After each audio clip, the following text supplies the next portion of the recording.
저는 오늘 함께 나누실 하나님의 말씀은 시편 73편 1절부터 14절까지와 37편 1절부터 7절까지의 말씀입니다. 구약성경 시편 73편 1절부터 14절, 37편 1절부터 7절 말씀, 먼저 73편 1절부터 14절까지를 한 절씩 교독합니다. 하나님이 참으로 이스라엘 중 마음이 정결한 자에게 선을 행하시나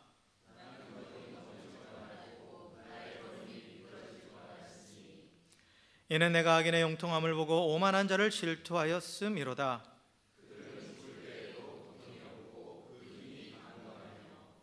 사람이 당하는 고난이 그들에게는 없고 사람들이 당하는 재앙도 그들에게는 없나니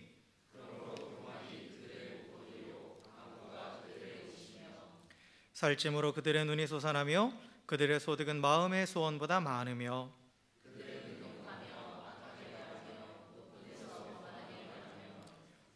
그들의 입은 하늘에 두고 그들의 혀는 땅에 두루 다니도다.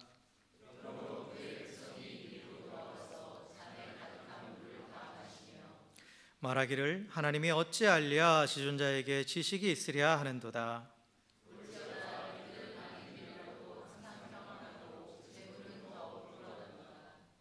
내가 내 마음을 깨끗하게 하며 내 손을 씻어 무죄하다 한 것이 실로 헛되도다.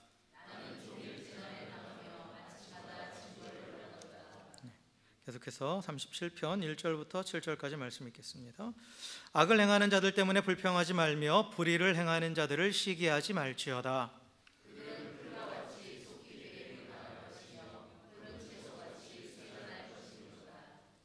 여호와를 의뢰하고 선을 행하라. 땅에 머무는 동안 그의 성실을 먹을거리로 삼을지어다.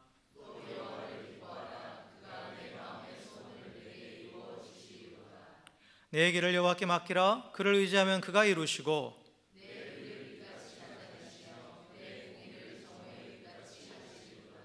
읽습니다.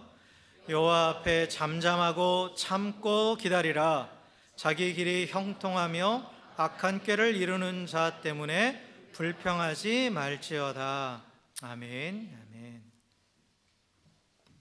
할렐루야. 할렐루야. 옆에 계신 분하고 이렇게 인사하겠습니다. 주의 사랑으로 사랑하고 축복합니다. 이렇게 인사하겠습니다.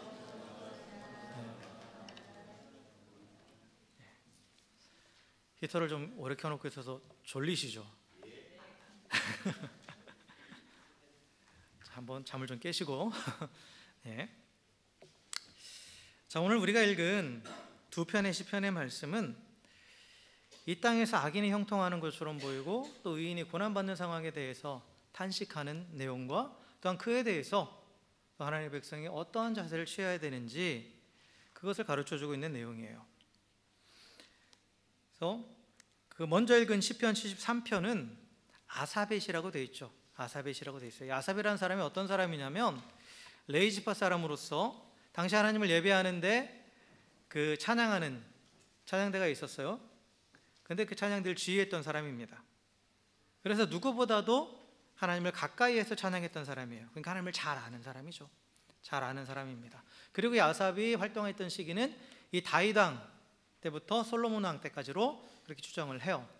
그러니까 어떻게 보면 이스라엘의 최전성기였고 또 예배도 가장 왕성했던 그러한 시기였죠. 그래서 아삽은 하나님을 아주 잘 아는 사람이고 또 하나님 은혜도 많이 경험한 사람이고 그 안에 살아가고 있는 사람이에요. 그래서 아삽은 1절에서 먼저 뭐를 고백하면 하냐면 자신이 알고 있는 진리 그리고 또한 자신이 느꼈던 그 진리에 대해서 경험했던 진리에 대해서 고백하는데 그건 바로 하나님은 정결한 자에게 선을 행하신다라는 거, 그걸 확실하게 알고 있다라는 거예요. 여기서 말하는 정결하는 자라는 거, 정결한 마음을 갖고 있는 사람은 어떤 거냐면 이 정결한 마음이라는 것은 욕심이나 불순한 동기 없이 하나님을 향한 순수한 마음을 이야기합니다. 이게 이제 신약 성경으로 넘어와서 마태복음 5장에 나오는 팔복에 보면 마음이 청결한 자, 마음이 깨끗한 자를 말하는 거죠. 그래서 하나님이 마음이 정결한 사람에게 기꺼이 은혜와 복을 주시고 그를 선한 길로 인도하신다라는 거예요. 그러니까 아삽은 그걸 분명히 고백해요. 그 하나님에 대해서 자신이 믿는다라고 선포하고 있습니다. 그런데 바로 이어지는 2절에 보면 그러나로 시작하죠. 그러나 나는 실족할 뻔했다 라고 고백합니다. 나는 넘어질 뻔했다. 그죠? 뭐에 대해서? 내가 고백한 이 진리와 정반대되는 상황들을 보면서. 그래서 그 상황이 어떤 상황이냐? 이 3절에 보니까 악인과 오만한 자가 형통한 모습을 보면서 이 아삽이 넘어지고 미끄러지다라는 표현을 쓰면서 정말 그 삶이 완전히 무너져 내릴 뻔한 그러한 것을 지금 고백하고 있어요. 성경에서 말하는 악인, 오만한 자. 악인은 어떤 사람입니까? 도덕적으로 나쁜 일을 하는 사람이에요? 아니에요. 성경이 말하는 악인은 하나님을 대적하는 자를 말합니다. 하나님을 대적하기 때문에 도덕적으로도 타락하는 거예요. 모든 원인은 하나님을 대적하는 데서부터 오는 겁니다. 그리고 오만한 자는 뭐냐? 교만한 자, 자신이 하나님보다 높아져 있는 자. 결국 이 악인과 오만한 자는 같은 자예요. 하나님을 대적해서 높아져 있는 사람. 그런 사람이 보니까 어떻다? 형통하더라. 하나님을 향해 마음이 정결한 자를 하나님께서 복 주시고 인도해 주시는 건 내가 아는데, 그래서 난 그걸 믿는데, 또 나는 경험했는데, 그런데 한편으로 막상 현실을 보니까 악인들도 형통하더라. 그러니까 그 현실을 보면서 마음이 무너진 거예요. 또 더 나아가서 때로는 뒤에도 나오겠지만 의인들이 고난받는 현실을 보면서 이 아삽은 넘어지고 미끄러졌다. 그러니까 완전히 삶이 그로 인해서 괴로워서 갈등으로 인해서 무너져 내렸다라고 그렇게 고백하는 겁니다. 여기서 악인이 형통했다라고 했을 때 이 형통하다, 형통으로 번역된 단어가 히브리어 원어가 뭐냐면 샬롬입니다. 샬롬. 우리가 평안으로 많이 해석하죠. 그죠? 근데 원래 이 샬롬이라는 것이 정의하는 게 뭐냐면, 제가 여러 번 강조했을 거예요.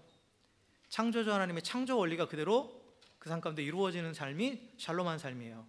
그래서 하나님의 창조 원리는 뭐예요? 하나님께서 질서를 잡으시고, 그리고 하나님은 그 안을 충만하게 채우시는, 그래서 하나님의 말씀으로 질서가 잡히고, 그리고 하나님으로 충만하게 채워진 그 상태가 바로 샬롬입니다. 그게 바로 형통이고 평안이에요. 그렇기 때문에 진정한 형통은 오직 하나님께로부터만 오는 거예요. 하나님만이 주시는 겁니다. 그 샬롬은. 그런데 악인과 오만한 자는 하나님을 대적하는 자들이잖아요. 하나님 없이 사는 사람들이에요. 근데 그들이 형통하다라는 것은 말이 안 되는 거죠. 말이 안 되는 거예요. 그리고 성경이 또 계속해서 말씀하고 있는 내용은 뭐냐면, 시편 1편도 그렇고 58편도 그렇고 성경은 악인과 오만한 자는 반드시 어떻게 된다? 망한다라고 말해요. 망한다. 그렇게 선포하고 있어요.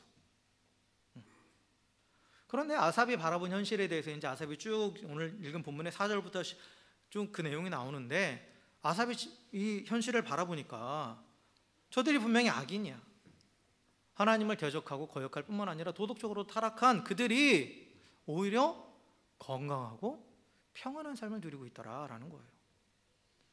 그래서 또한 이들이 계속해서 별 문제 없이 안락하게 사니까 더 교만해지고 더 오만해져서 더 악한 생각을 하고, 그리고 거침없이 악한 말도 내뱉고 또 하나님도 비웃고 거만한 태도로 세상을 내려봤다라는 거죠. 그런데 그러한 이 악인의 형통함을 보고 또 그들이 아무렇지도 않게 잘 사는 모습을 보고 하나님 백성들도 어떻게 됐느냐? 걸려 넘어졌다라는 거예요. 그래서 11절에 보니까 하나님 백성들이 하는 소리예요. 그 백성들이 하나님이 어찌하랴, 지존자에게 지식이 있으랴 라고 자주 섞인 한탄을 뱉었다라는 거죠. 그러니까 악인의 번영, 악인의 형통함이 하나님의 백성들이 하나님을 경외하는, 하나님을 향한 경외심마저 무너뜨렸다라는 겁니다. 아삽도 그 영향을 받았다라는 거예요.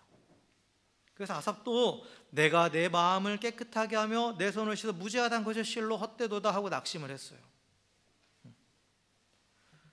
그러면서 이 하나님을 따르는 의인의 삶이 과연 정말 유익한 건가? 하나님을 따르지 않고 저렇게 멋대로 사는 사람들 저렇게 평온하게 사는데 과연 굳이 하나님을 따라 정직하게 그렇게 살아오면서 때로는 그로 인해서 고난을 겪는 그 삶이 정말 유익한 건가? 라는 데에 대해서 근본적인 회의감이 들어온 거예요. 그리고 아마도 이 시편을 쓸 당시 아삽은 아마도 24절에 보면 종일 재난을 당하며 아침마다 징벌을 받았도다라는 이런 탄식을 한 걸 보면 고난 가운데 있었던 것 같아요. 그래서 자신의 그 상황에 대해서 한탄하는 거죠.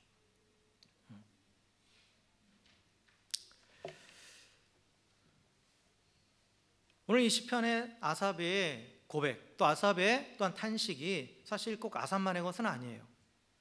오늘날 이 땅을 살아가는 우리도 사실 우리도 뭐를 믿느냐? 하나님께서 당신의 말씀을 따르고 또는 그 뜻대로 또 정결하게 살아가는 자들에게 선을 베푸셔서 형통케 하신다는 것을 진리로 믿어요.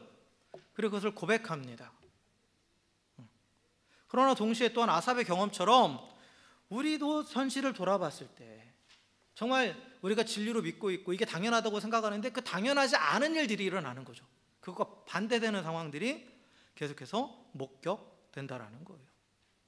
그래서 정말 형통한 삶은 하나님만이 주시는 거고 하나님만이 그 마음이 정결한 자, 또 하나님을 믿고 의지하고 따르는 자에게 주시는 건데 하나님이 없다 하고 대적하고 또 하나님 믿는다 하면서도 악을 행하는 그러한 사람들이 오히려 그 형통한 삶을 누리고 있다라는 거예요. 더 나아가 하나님만 붙잡고 또 말씀대로 살고자 하는 자신을 비롯해서 또한 주변의 그런 사람들을 봤을 때 그들이 과연 형통한 삶인가? 아닌 것 같다라는 거죠. 계속 힘들어하고 고난 가운데에 힘든 가운데 있다라는 것을 또한 우리도 쉽게 목격을 합니다. 내 자신의 경우일 수도 있고 또 우리 주변에 그런 경우들도 많이 있죠. 근데 이러한 현실 앞에서 우리도 아삽처럼 낙심하게 되는 거죠. 또 그 상황에 대해서 분노하게 됩니다.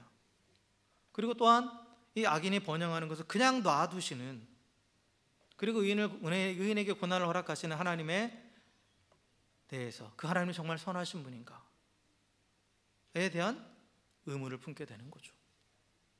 그래서 때로는 원망하기도 하고 불평을 쏟아내기도 합니다. 성경에 이런 예들이 많아요. 이 아삽의 시뿐만 아니라 우리가 뒤에도 보겠지만 다윗이 고백한 시도 그 앞에도 보면 다윗도 이런 고민들을 많이 했어요. 많이 한탄했습니다. 그리고 또한 의인이 당하는 고난에 대해서 근본적인 그러한 정말 자신의 존재를 걸고 또 하나님 앞에 토해냈던 사람이 욥이죠. 욥. 이러한 상황들이 계속 있다라는 거예요. 이 땅 가운데서. 특히 믿음의 길을 걸어가는 자들에게. 근데 여기서 우리가 한 가지 먼저 짚고 넘어가야 될 건 뭐냐면, 그런데 이러한 근본적인 질문들, 또 원망들, 불평들을 이들은 하나님 앞에서 했다라는 거예요. 하나님 앞에서. 그걸 가지고 하나님께 나왔다라는 거죠. 그냥 그것이 불평이 들고 불만이 들었을 때 그럼 하나님을 버리고 세상을 따라간 게 아니었다라는 거예요. 그러니까 하나님 앞에 토해냈다라는 건 뭐냐? 이들은 근본적으로 하나님에 대한 정확한 믿음을 갖고 있었다라는 거예요. 뭐냐? 하나님은 정의로우신 분이다. 그리고 하나님은 약속하신 대로 의인에게 선을 베푸시고 악인을 심판하신 분이다라는 것에 대한 확신이 있기 때문에 그러한 상황과 반대되는 것에 대해서 하나님 앞에 가지고 나와서 때로는 불평하기도 하고 원망을 한 거예요. 그걸 만약에 믿지 않았다라면 그렇게 하지도 않았겠죠. 그래서 하나님께서 욥의 불평에 대해서도, 욥이 하나님 앞에 불평 많이 했어요. 여러분 지금 우리 욥기 읽고 있잖아요. 그 친구들이 막 비난하니까, 그러니까 욥이 막 그 친구들과 그 친구들의 그 논리를 반박하면서 나중에 결국 하나님에 대한 불평까지 나와요. 욥이 불평 안 한 거 아니에요. 그런데 그 욥이 하나님 앞에 불평했을 때 그가 가지고 있던 기본적인 하나님을 향한 믿음이 흔들렸던 건 아니에요. 내가 가지고 있는 믿음과 배치되는 상황에 대해서 하나님 앞에 의문을 표하는 거고, 그거로 인해서 답답함을 표현해낸 것, 이것은 하나님께서도 받아주시는 거예요. 그건 기도입니다. 그러니까 기본적인 믿음이 깔려 있는 거예요. 근데 어쨌든 간에 이러한 문제가, 이러한 상황에서 하나님을 떠나지 않았다라는 거죠. 떠나지 않았다라는 거예요. 그러니까 이게 기도로 승화가 된 거예요. 그래서 이게 이제 뒤에까지 쭉 보면 아삽이 답을 발견해요. 그에 대한 답을 깨닫습니다. 그리고 나서 이 처음에 한탄과 또한 낙심한 마음을 표현한 이 노래가 나중에는 하나님을 향한 찬양으로 바뀌죠. 근데 어쨌든 간에 사실 이 악인의 형통, 의인의 고난은 풀리지 않는 수수께끼고, 그리고 이들이 하나님 앞에 왜 그러냐고 물어봤지만 하나님께서 절대로 그 원인에 대해서, 그 왜 그런 것들을 허락하시는 데 대한 답은 명쾌하게 주시진 않아요. 욥기도 그렇죠. 욥이 고난받는 이유가 나와요? 안 나와요. 하나님이 왜 욥에게 고난을 허락하셨는지, 물론 하나님의 선하심과 또 그 모든 사건을 통해서 하나님의 언약이 어떤 의미인지, 하나님과 우리의 관계가 무엇인지, 또 믿음이 무엇인지, 그거에 대해서는 분명한 깨달음이 우리 가운데 오지만 명쾌하게 내가 너 뭐 때문에 이렇게 너에게 고난을 허락했다 이런 말씀을 하지 않으세요. 욥의 질문은 그거였거든요. 하나님, 내가 왜 고난받습니까? 친구들의 답은 뭐였어요? 네가 죄를 지어서. 근데 하나님은 그건 아니라고 분명히 말씀하셨어요. 그건 아니라고. 그렇다면 왜 그러느냐라고 했을 때 그거에 대한 대답은 하지 않으세요. 근데 중요한 건 뭐냐? 하나님을 만났을 때 의문은 사라지는 거예요. 욥이 고백을 하죠. 그러니까 기도함으로 하나님 앞에 나아갔기 때문에, 그 문제를 가지고 나아갔기 때문에 인간의 이성으로는 이해되지 않아요. 하지만 받아들여지는 거예요. 그래서 그 문제가 해결됩니다. 이게 하나님의 방법이에요. 우리 가운데 하나님이 일하시는 것이 때로는 이해되지 않아요. 그건 평생 이해되지 않을 거예요, 아마. 근데 바울의 고백처럼 주님 앞에 가면 이해될 거예요. 주님을 직접 보게 되면, 그때는. 근데 우리가 그럼에도 불구하고 그 문제를 가지고 하나님 앞에 나아가서 다 토해내면 하나님 만나주세요. 그러면 해결되는 거예요. 그에 대한 답이 주어서 해결되는 게 아니라. 그래서 어쨌든 아삽은 그 문제를 가지고 하나님 앞에 나아갔어요. 탄식하면서 나아갔죠. 그랬을 때 하나님께서, 사실 보세요, 좀 이게 갖다 붙이기 나름인데 시편 73편이잖아요. 이에 대한 답이 37편으로 연결이 되는 거예요. 73을 뒤집어가지고 37편에서 똑같은 고민을 했던 다윗의 입을 통해서 그것이 왜 이렇게 일어나는가, 그에 대한 답은 없지만, 그에 대한 답은 아니지만 그 상황에서 어떻게 해야 되는지, 어떤 태도를 취해야 되는지, 그래야 그 문제를 극복하고 다시 하나님의 은혜와 평강을 회복할 수 있는지에 대한 답을 시편 37편에서 주고 계시는 겁니다. 그래서 이해되지 않고 믿음을 뿌리째 흔들 수 있는 이런 현실들, 이걸 마주쳤을 때, 이거 누구나 그렇게 될 수 있는 거예요. 나는 그럴 일 없어라고 자만할 수 없어요. 이 현실이 내가 되었을 때 나는 흔들리지 않는다라고 자만할 수 있는 사람이 누가 있어요? 확신할 수 있는 사람이 절대 없죠. 저도 마찬가지고 어느 누구도 그거는 흔들릴 수밖에 없어요. 탄식할 수밖에 없어요. 그때 취할 수 있는 최고의 믿음의 태도는 그냥 그걸 가지고 하나님 앞에 나아가는 거예요.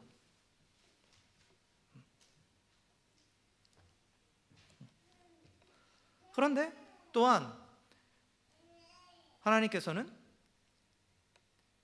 이러한 상황에서 우리가 어떻게 해야 그 하나님이 우리 가운데 그 상황을 이겨낼 수 있도록 힘주시고, 또 우리 스스로도 그 상황을 어떻게 극복할 수 있는지에 대한, 그거에 대한 지침을 주셨어요. 그게 바로 이제 시편 37편의 내용인데, 우리 시편 37편의 내용을 좀 자세하게 좀 들여다봤으면 좋겠어요. 그래서 시편 37편 1절에서 2절에 보면 먼저 하나님께서 뭐를 말씀하시냐면, 악인의 악을 행하는 자들, 또 불의를 행하는 자들을 보면서 불평하거나 시기하지 말아라. 이제 그들이 잘 되는 것들을 보면서 불평하지 말고 시기하지 말아라 라고 말씀하세요. 그러니까 불평한다라는 말은 격정적으로 흥분하면서 분노하는 거예요. 우리 그러잖아요. 그런 부조리한 상황들을 보면 막 흥분하잖아요. 분노하잖아요. 그러지 말아라는 거예요. 그리고 시기하지 말아라 라고 말씀하셨죠. 시기하는 건 부러워한다는 거예요. 이 아삽도 3절에 보면 나도 그거 부러워했다라고 나오잖아요. 질투했다라는 게 부러워했다라는 거예요. 그들의 형통함을 보면서. 그런데 부러워하지 말아라 라는 거예요. 그런데 이 안에 담겨있는 근본적인 의미는 뭐냐면, 이 불평하지 말고 시기하지 말라는 말은 그 악인들의 상황들에 대해서, 그들의 형통하는 것에 대해서 지나치게 관심을 갖지 말라라는 겁니다. 그러니까 불평하고 시기한다라는 것은 뭐가 전제되냐? 내가 그 상황들에 관심을 갖고 있다라는 거예요. 그들의 삶을 뭘 자꾸 지켜보고 있다라는 거죠. 자꾸 지켜보고 있다라는 거예요. 그리고 왜 불평하고 시기해요? 근본적인 동기는 뭐예요? 잘 들여다보고 숨은 동기는 뭐예요? 나도 그러고 싶다 이거죠. 그렇잖아요. 나도 그들처럼 되고 싶다. 그러니까 그들이 누리는 그 형통함을 나도 누리고 싶다. 나도 그들처럼 돈 좀 여유 있었으면 좋겠고, 나도 그들처럼 뭔가 내가 원하는 것 같아 이루어졌으면 좋겠고, 그런 거잖아요. 그러니까 또 계속 관심을 갖는 거고, 근데 내 현실과 비교하면서 그러니까 또 자꾸 시기하고 불평하고 그렇게 되는 거죠. 여러분, 우리가 하나님의 은혜를 누리지 못하는 가장 근본적인 이유가 뭔지 아세요? 비교하는 것 때문에 그래요. 자꾸 비교하니까. 여러분, 우리가 지금 살아가고 있는 이 세대는 지금껏 누가 우리 윗세대들 살아온 것보다 더 많은 것을 누리고 있고 더 풍요로운 가운데 있어요. 그런데 오히려 더 행복하지 않아요. 왜 그럴까요? 계속 비교하니까. 모든 게 다 노출되어 있잖아요. 그 미디어에서는 나름 우리가 흔히 말하는 세상적으로 성공한 사람들을, 그 사람들을 더 많이 비춰서 보여주고, 그럼으로써 우리는 뭐를 느껴요? 상대적인 박탈감을 느끼죠. 절대적으로 누리고 있는 것은 이전에 어떤 세대보다 더 많은 것을 갖고 있어요. 더 많은 것을 누리고 있고 더 많이 또 버리고 있어요. 그리고 엄청 많이 쌓아놓고 있어요. 그런데도 자꾸 비교하니까 내 걸 보는 게 아니라 자꾸 다른 사람의 것만 보니까, 그러니까 내 것은 보이지 않는 거죠. 나한테는 없는 것만 보여지는 거지. 이게 바로 비교하는 마음이고, 이 비교의 결과가 불평과 시기입니다. 나한테는 없는 게 저 사람한테는 있다 이거예요. 근데 참 가만히 들어보면 나한테 필요 없는 거거든. 필요 없는 거예요. 근데 세상을 자꾸 자극하죠. 너도 가져야 돼. 너도 저걸 가져야 돼. 너도 자격있어. 저 사람은 갔는데 너는 왜 못 가져? 너가 뭐가 부족했어?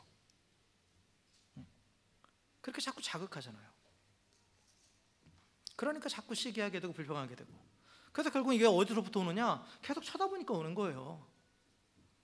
그리고 또한 내 안에도 그런 욕망이 있다라는 거죠. 그래서 하나님께서는 아예 거기 관심을 갖지 말라라고 말씀하시는 거예요. 근본적으로 관심을 갖지 말라라는 거죠.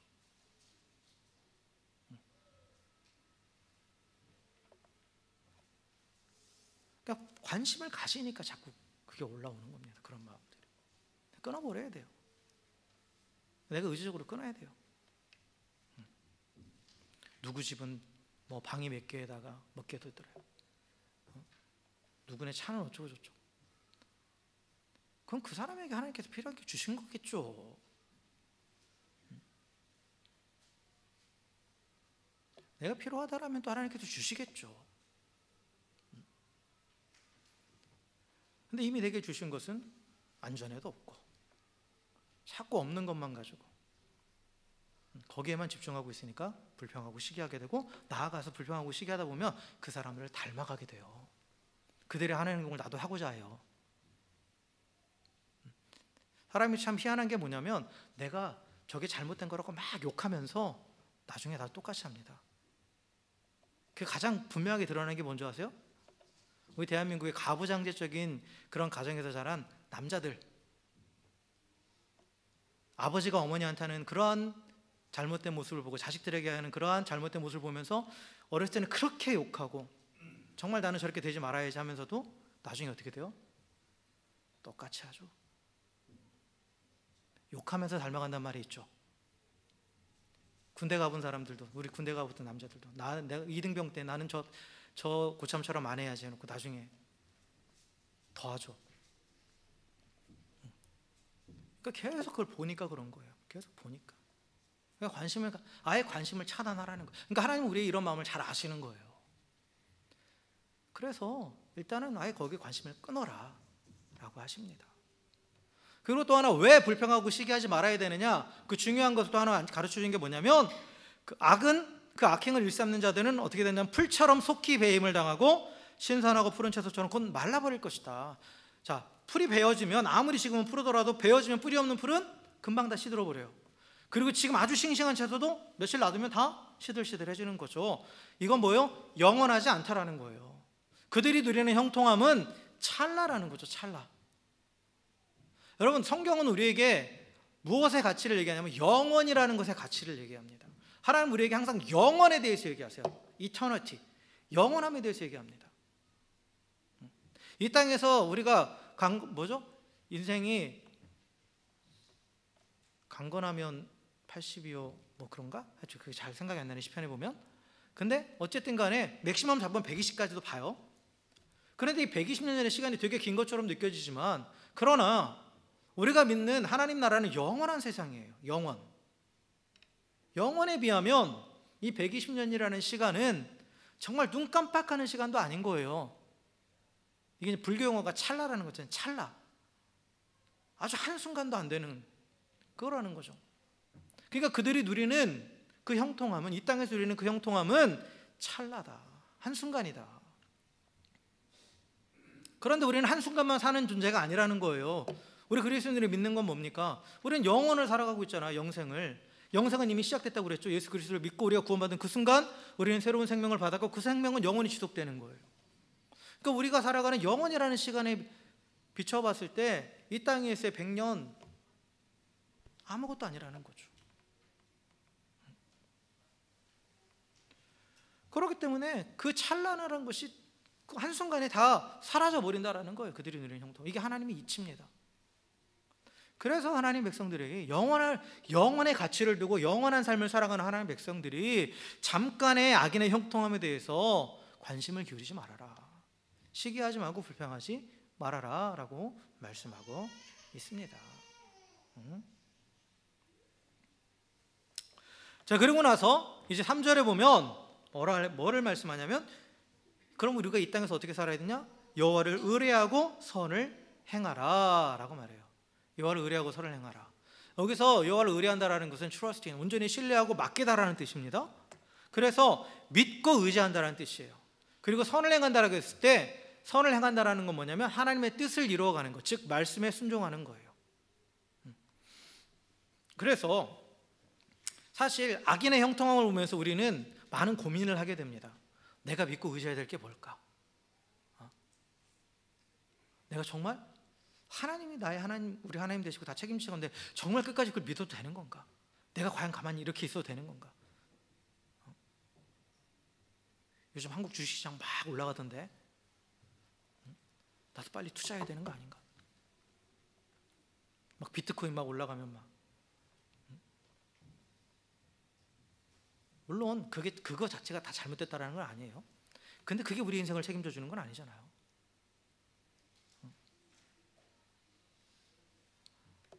우리에게 하나님께서 주신 삶의 자리가 있고 그 안에 하나님이 공급해 주시는 게 있어요. 그 하나님의 공급을 믿고 그걸 끝까지 붙잡아야 되는 거예요. 그래서 정말 여호와를 의뢰한다라는 것은 진정한 믿음의 문제입니다. 하나님을 나의 정말 주님으로 믿고 있는가? 하나님을 또한 창조주 하나님으로 믿고 있는가? 자기 백성을 반드시 책임지시고 가장 좋은 것을 주시는 분으로 믿고 있는가? 그렇다면 그분을 끝까지 의지하는 거죠. 그리고 그분을 의지하는 것은 삶으로 어떻게 나타나냐면, 내가 하나님을 의지한다는 것은 결국 하나님 내 삶의 주인 되신 것을 믿기 때문에 그 주님의 뜻을 따라서 순종하는 거예요. 그래서 여호와를 의뢰하며 그 선을 행하는 것은 같은 표현입니다. 하나님을 신뢰하고 의지하는 자는 그분의 말씀을 따라 살아가요. 그래서 비록 눈앞에 보이는 현실이 그렇지 않다 하더라도 하나님을 온전히 믿는 거예요. 그리고 그분을 전적으로 의지하고 그분의 뜻을 따라가는 것이 의뢰하는 겁니다. 여러분, 우리가 믿음을 말할 때 믿음이라는 것은 언제 발휘됩니까? 진정한 믿음은 언제 발휘될까요? 믿을 수 없는 상황에서 발휘되는 거예요. 믿을 수 없는 상황에서 발휘되는 게 믿음이에요. 이해되지 않는 상황에서 발휘되는 게 믿음이에요. 그 성경이 말하는 믿음은 전적으로 받아들이고 거기서 나를 전적으로 의지한다는 의미를 가지고 있거든요. 그런데 많은 사람들이 착각하는 게, 내가 이해가 되지 않으면 믿지 않으려고 그래요. 이해의 영역이 있고 믿음의 영역이 있어요. 이해되지 않는 것까지 받아들이는 게 믿음이에요. 그래서 내 상황이 이해되지 않아요. 그리고 이 정말 진리와 반대되는 이 상황들도 이해되진 않아요. 그런데 그 너머에 하나님의 크신 뜻이 있음을 믿고 그걸 그대로 그냥 받아들이는 것. 이게 믿음이에요. 이게 믿음입니다. 그래서 하나님께서 그 크신 뜻대로 선하게 이끌어 가실 것을 받아들이고 전적으로 의지하는 게 여호와를 의뢰하는 거예요. 그래서 하나님 이렇게 하나님을 의뢰하는 자에게 어떤 약속을 주셨느냐? 성실함으로 먹여주신다라는 거예요. 그러니까 성실함으로 먹여주신다는 게 뭐냐면 목자가 양떼를 밤낮으로 계속 돌보듯이 그렇게 자기 백성을 하나님께서 성실하게 돌보아 주신다라는 거예요. 때를 따라서 먹이시고 입히시고 또 필요를 채워주시고 또 이끌어주시는 그 하나님의 돌보신 가운데 있게 된다라는 거죠. 그래서 눈에 보이는 악인의 형통과 또한 의인의 고난 때문에 믿음이 흔들리는 상황에 올지라도 그러나 끝까지 하나님을 의뢰하며 또한 말씀에 순종하는 자는 하나님께서 반드시 성실하게 돌보십니다. 성실이라는 말 안에 영원이라는 의미가 들어가 있어요. 영원히 자기 백성으로 그 필요를 따라서 채워주시고 좋은 것으로 이끌어 주십니다. 이 하나님의 약속이에요. 그래서 이런 상황에서 우리는 계속해서 오히려 더 하나님을 바라봐야 된다는 거예요. 의뢰한다는 건 바라보는 거예요. 그래서 이러한 악인의 현실에 대해서 그들의 형통함에 대해서 시선을 돌려서 어떻게 하라? 하나님을 바라봐라. 하나님을 바라봐라. 그리고 나서 뭐냐? 여호와를 기뻐하라 라는 겁니다. 그 하나님을 기뻐하라는 거예요. 여기서 기뻐하다라는 것은 단순히 좋다 이거가 아니에요. 좋아서 어쩔 줄 모르는 것을 표현합니다. 기뻐서 어쩔 줄 모르는 거예요. 그런데 또한 이것은 그냥 감정적으로 오는 기쁨을 말하는 게 아니라 의지적으로 기뻐한다라는 거예요. 의지적으로. 그러니까 상황은 기뻐할 수 있는 상황이 아니야. 불평하고 원망할 수밖에 없는 상황이에요. 그런데 어떻게 하라? 의지적으로 기뻐하라는 거예요. 여러분 한번 생각해 보세요. 우리 언제 기뻐하죠? 우리 언제 기뻐합니까? 일반적인 현실에서 내가 뭔가 만족할 때 기뻐하죠. 그렇잖아요. 내 필요가 채워지고 내가 원하던 것이 이루어졌을 때 그때 만족이 오고 그로 인해서 기뻐하는 거죠. 그래서 일반적인 기쁨의 근원은 내 상황과 환경입니다. 그렇죠? 그런데 여호와를 기뻐하라는 말은 기쁨의 근원을 어디에 둬라? 하나님께 두라는 거예요. 내 상황과 환경 그것이 채워지고 내가 원하는 대로 되는 거기에 기쁨의 근원을 두라는 게 아니라 하나님 그분께 기쁨의 근원을 두라는 거예요. 하나님 그분께. 그래서 하나님으로 인해서 기뻐한다고 하는 성경의 고백이 있죠. 그게 하박국서에 나오죠. 하박국 3장에 나오죠. 비록 무화과 나무의 잎이 마르고 포도의 나무에 열매가 없고 감람나무의 열매도 그치고 논밭에 식물도 없고 우리의 양떼도 없고 외양간에 송아지도 없을지라도 난 여호와로 인하여 즐거워하리니 또한 난 구원의 하나님으로 인하여 기뻐하리라. 아무것도 없어요. 상황과 환경은 빈털털이야. 아무것도 없어요. 수고하고 애쓴 결과 아무것도 못 얻었어요. 그런데 하박국 선지자가 고백하는 건 뭐예요? 하나님으로 인해 기뻐한다. 왜냐? 그분이 나를 구원하셨기 때문이다.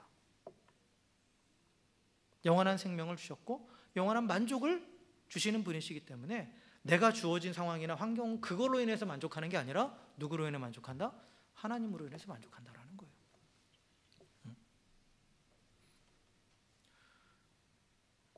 그래서 항상 기뻐하라고 했을 때도 마찬가지예요. 데살로니가 전서에서도 보면 바울이 항상 기뻐하라고 했잖아요. 항상 기뻐할 수 있는 이유가 뭐예요? 상황과 환경 때문에? 아니에요. 하나님 때문에 기뻐하는 거예요.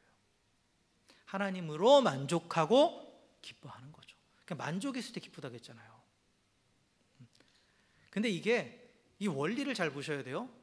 기본적으로 우리가 만족이 있을 때 기쁨이 온다고 되어 있잖아요. 그런데 하나님께서 여기서 주신 순서는 보면 먼저 기뻐하라예요. 먼저 기뻐하라. 그 다음에 뭐예요? 내 마음의 소원을 이루어 주신다라고 그랬죠. 자, 마음의 소원을 이루어 주신다는 게 뭘까요? 이걸 또 오해하시면 안 돼요. 내가 의지적으로 기뻐하면 하나님께서 내가 원하시는 걸 다 해주셔. 이게 아니에요. 마음의 소원을 이루어 준다는 것은 아까도 말씀드렸지만 우리가 기뻐하는 이유는 만족하기 때문이고 어느 때 만족하는 거예요? 내 소원이 이루어졌을 때예요. 그러면 내 마음의 소원을 이루신다는 말은 어떤 의미냐면 우리 안에 참된 만족을 주시겠다라는 거예요. 외부적인 요인으로부터 오는 만족이 아닌 하나님의 만물을 충만하게 하시는 하나님의 평강을 그 안에 부어주시겠다라는 거죠. 그래서 기뻐하면 만족하게 되는 거예요. 하나님으로 인해서. 그런 원리입니다. 그런 원리예요. 그래서 항상 하나님을 바라보고 또 그분께 나의 만족의 근원, 기쁨의 근원을 두고 이 상황 환경에 상관없이 내가 기뻐하기로 작정하고 하나님을 찬양하며 나아갈 때 그때 말할 수 없는 하나님의 평강이 우리 가운데 임하고 그로 인해서 또 더 기뻐할 수 있게 되는 거예요. 이게 순환이 일어나는 거죠. 그래서 이게 샘솟는 기쁨이라는 표현이 나오죠. 솟아나는 샘과 같이 계속해서 그 안에서 외부적인 기쁨은 잠깐 기뻐할 수 있어요. 그 요소들은. 근데 그것들은 사라지잖아요. 그렇잖아요. 그런데 하나님이 주시는 기쁨은 내가 기뻐하기로 의적으로 결단하면 하나님 우리 안에 마음의 평강을 주세요. 만족시켜 주세요. 그래서 또 기뻐하게 돼요. 또 만족이 와요. 그러니까 이게 계속 되는 거죠. 그래서 항상 기뻐할 수 있는 거예요. 이게 자족하는 삶입니다. 성경이 말하는 자족하는 삶은 나 이것만 있어도 감사해요. 이거 아니에요. 아무것도 없는 거예요. 아무것도 없는데 하나님으로 감사하는 거예요. 만족하는 거예요. 하나님으로.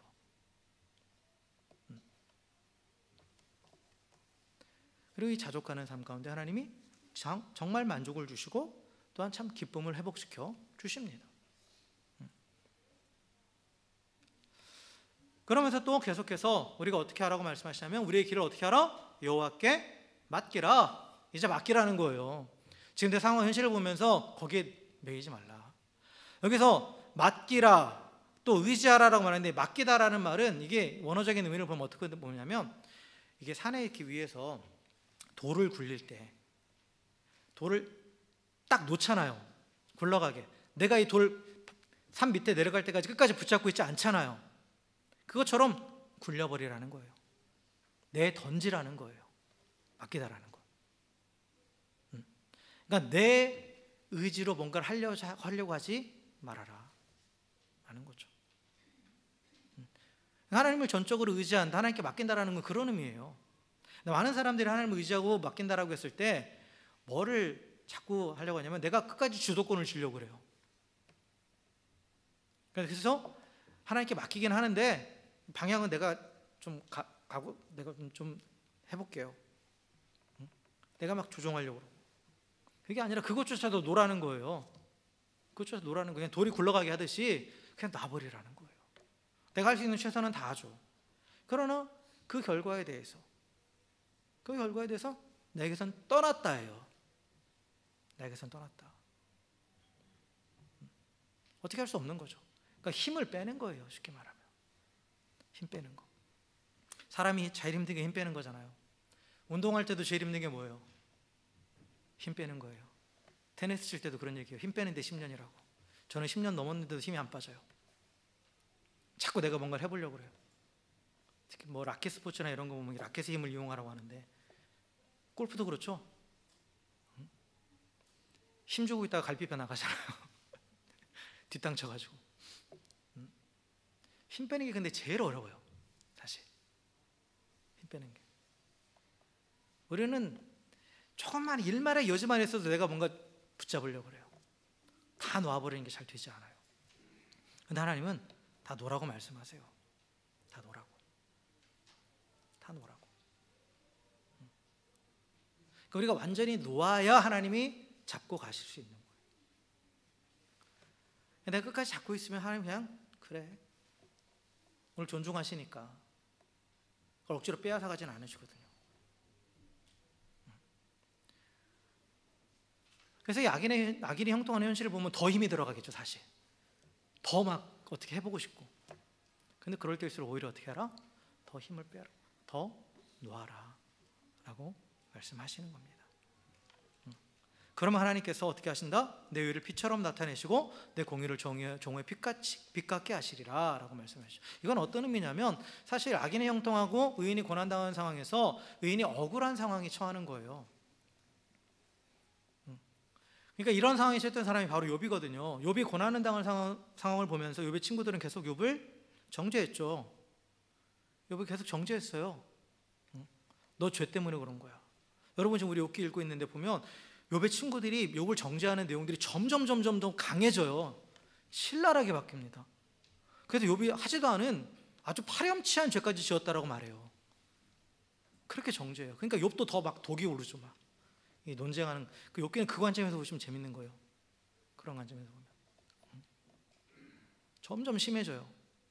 그 반박하는 욥도 더 독해져 가고, 욥도 그걸 나누지는 못했죠. 근데 그러한 억울한 가운데서 어떻게 하라? 그것도 하나님께 맡겨라. 우리가 믿음으로 살아가는 데 있어서 사실 내가 선을 행했는데도 또 오해를 받을 때도 있고, 또 내 상황에 대해서 사람들이 함부로 말할 수도 있어요. 말할 그런 경험들도 많죠. 그로 인해서 많은 상처를 받아요. 그런데 그 상황에 서서 내가 힘을 주고 내가 뭔가를 막 그거를 바꾸려고 하지 말고 그 상황도 하나님께 맡겨라. 그러면 하나님께서 어떻게 하시느냐? 어둠을 밀어내는 빛처럼, 빛이 오면 어둠이 싹 그냥 물러가잖아요. 저절로 밀려가잖아요. 그것처럼 하나님께서 친히 내가 의롭다라는 것, 내가 바르다라는 것을 천하에 드러내 주시겠다. 그러니까 욥의 결과를 보면 하나님께서 욥이 옳다라고 말씀해 주시잖아요. 욥이 옳다라고. 그러니까 그 친구들도 더 이상 아무 말 못하죠. 근데 하나님께서 그렇게 해주시겠다라는 거예요. 하나님께서. 그리고 우리의 길을 맡기면 반드시 책임지시고 우리의 의로움을 드러내 주신다라는 거죠. 그래서 결론적으로 하는 말이 뭐냐면 7절에 보면 요 앞에 잠잠히 참고 기다리라 라는 거예요. 그러니까 이 1절과 이게 지금 또 대꾸되는데 1절에서는 뭐뭐 하지 말아라 라는 부정어가 나왔는데 그거에 대해서 다시 하는 거예요. 그러니까 불평이나 시기하지 말고 어떻게 하라? 잠잠히 참고 기다리라 라는 거죠. 때를 기다리라는 거예요. 여러분, 하나님께서 우리에게 잠잠하라고 말씀하셨을 때는 이게 좀 속대표는 죄송합니다, 닥쳐 이런 뜻이 아니에요. 내가 할 테니까 가만히 있어봐 이런 뜻이에요. 우리한테 잠잠하라고 하셨을 때는 듣기 싫어. 우리는 그러잖아요. 애들이 막 그러면 듣기 싫어 막 이런 그런 의도가 아니에요. 내가 할 테니까 가만히 있어 라는 그런 의미입니다. 그래서 이스라엘 백성이 애굽에서 나와서 홍해가 가로막혔을 때 막 아우성 쳤잖아요. 이스라엘 백성들이 우리를 막 지금 다 죽게 생겼다고. 뒤에는 막 애굽 군대가 따라오고 앞에는 홍해가 막혀 있고. 그때 모세도 당황했어요. 실제로 모세도 어찌할 바를 몰랐어요. 그때 하나님 뭐라고 말씀하세요? 잠잠하라, 가만히 있어. 하나님이 가만히 있으라는 건 뭐냐? 내가 다 할게. 그래서 가만히 있어서 내가 하나님 됨을 봐라 라고 말씀하시죠. 그런 말이에요. 잠잠히 참고 기다리라는 것은 하나님이 하시겠다라는 뜻입니다. 근데 우리는 이제 막 조급해지니까 뒤에서 막 쫓아오는데 당장 앞에 가려진 일은 마음이 조급해지잖아요. 그럴 때일수록 어떻게 하라? 다시 하나님께 시선을 돌리고 잠잠히 기다려라. 그러면 이제 마음의 풍랑이 잠잠해지는 거예요. 이것도 저절로 의지적으로 눈을 들어서 시선을 돌려서 하나님을 바라보기 시작하면 이 마음도 잔잔해지는 거죠. 그런데 계속 그거 보고 있으면 계속 쿵쾅쿵쾅대고 죽을 것 같죠, 당장. 그래서 뭘 해도 해야 될 것 같고, 그러다가 그르칩니다. 그러다가 잘못된 선택들을 많이 하죠. 그런 경험들이 많이 있죠.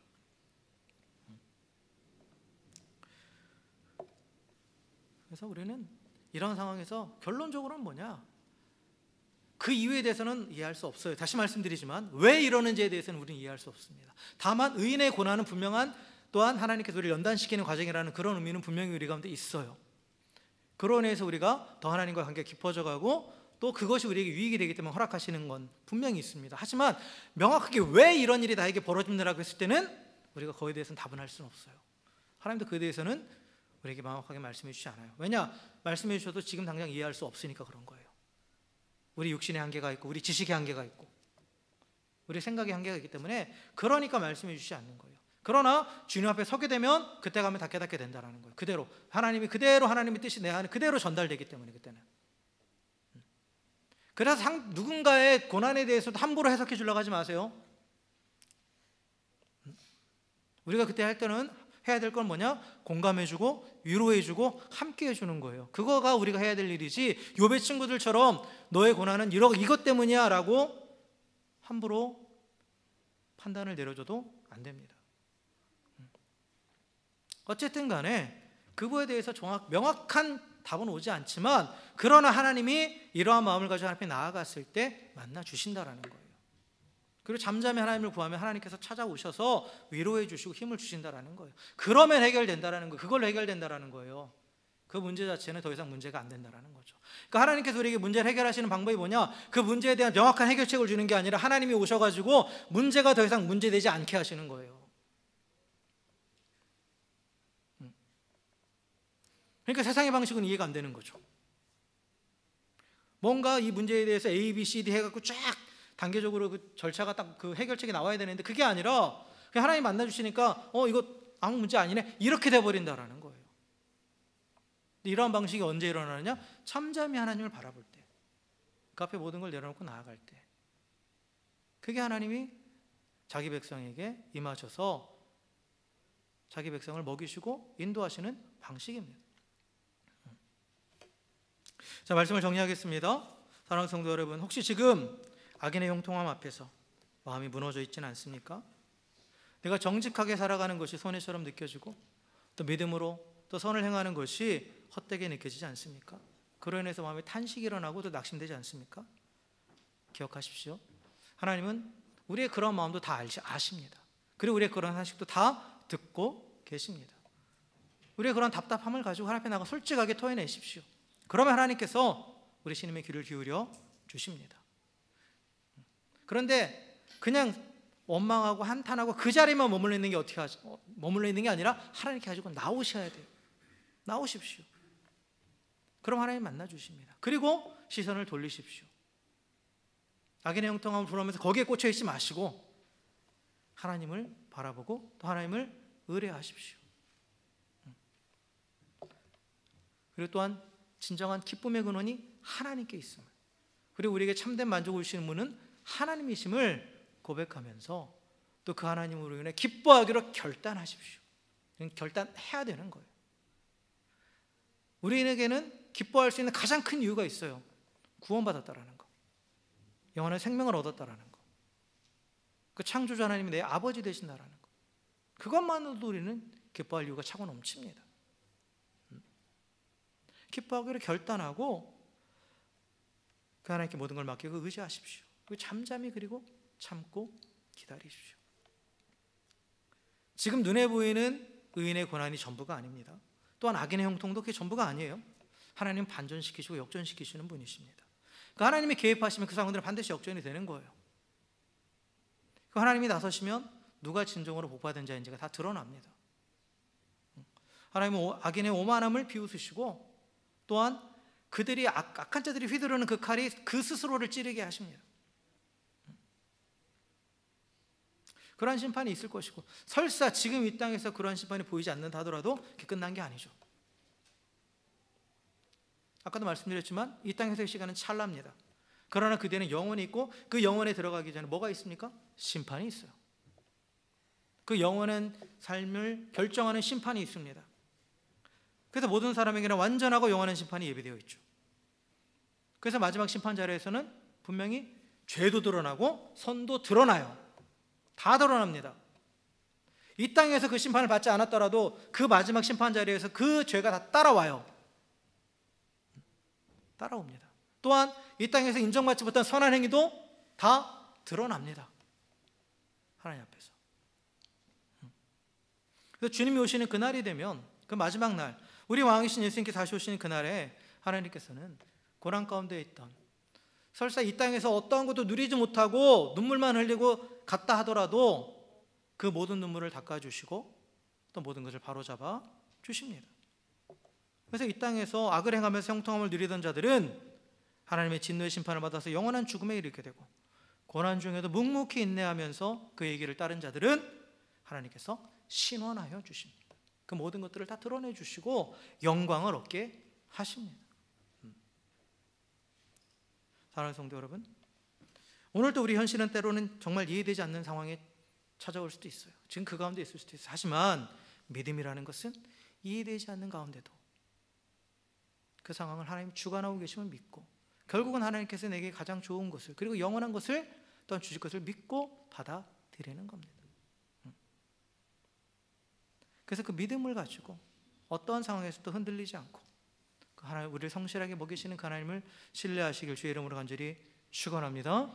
그리고 이 땅에만 초점을 두지 마시고 우리에게 예비되는 영원한 하나님의 나라를 향해 하나님 나라를 소망하면서 끝까지 그 믿음의 길을 걸어가시는 우리 모두가 되기를 다시 한번 주의 이름으로 간절히 축원합니다. 함께 기도하겠습니다.